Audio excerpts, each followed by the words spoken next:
Friends have a nice day. இது Tuesday morning எடுத்த video தான். மார்னிங் பிரேக்ஃபாஸ்ட்டுக்கும் மதியம் லஞ்சுக்கும் சாதம் வச்சுட்டு ரசம் வச்சுட்டு போயிட்டாங்க அம்மா. நான் தான் பொரியல் செஞ்சுருந்தேன்.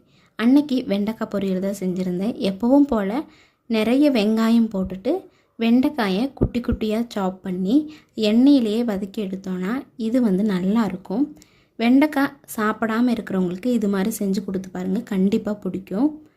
மார்னிங் பிரேக்ஃபாஸ்ட்டுக்கு சாதம் ரசம் வெண்டைக்காய் பொரியல் வச்சு சாப்பிட்டு ஒரு 11 மணிக்காட்டம் இருந்து அம்மா முருங்கைக்கீரை பறிச்சுட்டு வந்திருந்தாங்க. அதையும் க்ளீன் பண்ணி ஃப்ரிட்ஜுக்குள்ளே எடுத்து வச்சுட்டேன்.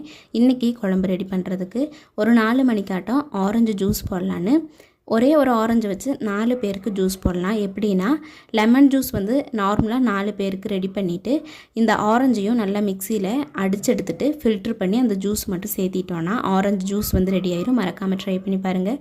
வீடியோ பிடிச்சிருந்ததுன்னு நினச்சிங்கன்னா லைக் பண்ணிவிட்டு சப்ஸ்கிரைப் பண்ணி உங்களோட ஃப்ரெண்ட்ஸுக்கும் ஷேர் பண்ணுங்கள்.